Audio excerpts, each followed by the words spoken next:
Hello friends, welcome to Papa's kitchen. இன்னைக்கு நம்ம கிச்சனில் நம்ம எல்லோருக்கும் ரொம்ப ரொம்ப பிடிச்ச ரொம்பவே சுலபமாக செய்யக்கூடிய ஆயில் சேர்க்காத ஆரோக்கியமான பிரேக்ஃபாஸ்ட் எப்படி செய்யறதுன்னு பார்க்கலாம். வாங்க கிச்சனுக்கு. இப்போது ஒரு பேக்கெட் கேப்பை சேமியா எடுத்திருக்கேன், அதாவது ராகி சேமியா ஒரு பேக்கெட்டுக்கு. அந்த சேமியா ஃபுல்லாக மூழ்கிற வரைக்கும் தண்ணீர் சேர்த்துறேன். தண்ணீர் சேர்த்துட்டு தேவையான அளவு உப்பு ஒரு 1/4 ஸ்பூனுக்கும் கொஞ்சம் குறைவா இப்பயே சேர்த்து நல்லா கலந்து விட்டுருங்க. கலந்து விட்டுட்டு ஒரு 2 நிமிஷம் இதை அப்படியே தண்ணீரில் ஊறட்டும்.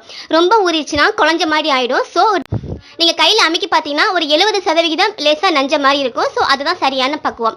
இந்த அளவுக்கு வந்ததும் தண்ணீரை வடிச்சிடுங்க. இப்போ இட்லியை வைக்கிற பாத்திரத்தில் கீழே தண்ணீர் வச்சுட்டு தண்ணீர் கொதி வந்ததும் மேலே ஒரு வெள்ளை துணி விரிச்சிட்டு அது மேலே நம்ம சேமியா தண்ணீர் வடித்த சேமியாவை இதில் சேர்த்துடலாம். ரொம்ப பிழிஞ்சு நீங்கள் சேமியா வைக்கக்கூடாது. அப்போ அது லேசாக தண்ணீரை ட்ரை பண்ணிவிட்டு இந்த மாதிரி பூவாக உதிர்த்து விட்டு மேலே துணி மேலே நீங்கள் வைக்கணும்.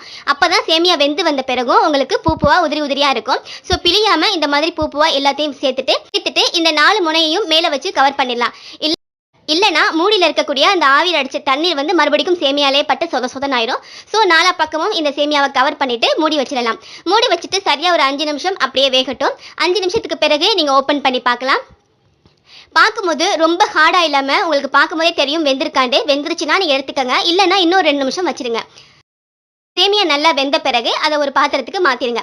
மாற்றிட்டு தேங்காய் துருவல் நிறையா போட்டிங்கன்னா ரொம்ப டேஸ்டியாக இருக்கும். ஸோ நான் ஒரு 1/2 கப் அளவுக்கு தேங்காய் துருவல் இதில் ஆட் பண்ணிக்கிறேன்.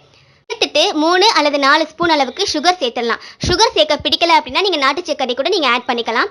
சேர்த்துட்டு நெய் ஆப்ஷனல் தான். குழந்தைங்களுக்கு கொடுக்கும்போது இந்த நெய் வாசத்தோட கொடுத்தோம் அப்படின்னா ரொம்ப பிரியமாக சாப்பிடுவாங்க.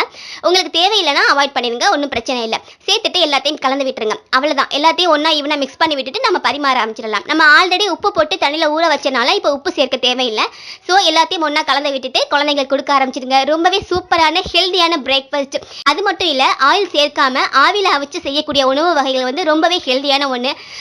ஸோ உங்கள் குழந்தைங்களுக்கு ரொம்ப பிடிச்ச மாதிரி இந்த ஹெல்தியான ரெசிபியை கண்டிப்பாக நீங்களும் வீட்டில் செஞ்சு பார்த்துட்டு எப்படி இருந்ததுன்னு கமெண்ட்ல சொல்லுங்கள். நான் சொன்ன ரெசிபி பிடிச்சிருந்தா லைக் பண்ணி ஷேர் பண்ணுங்கள்.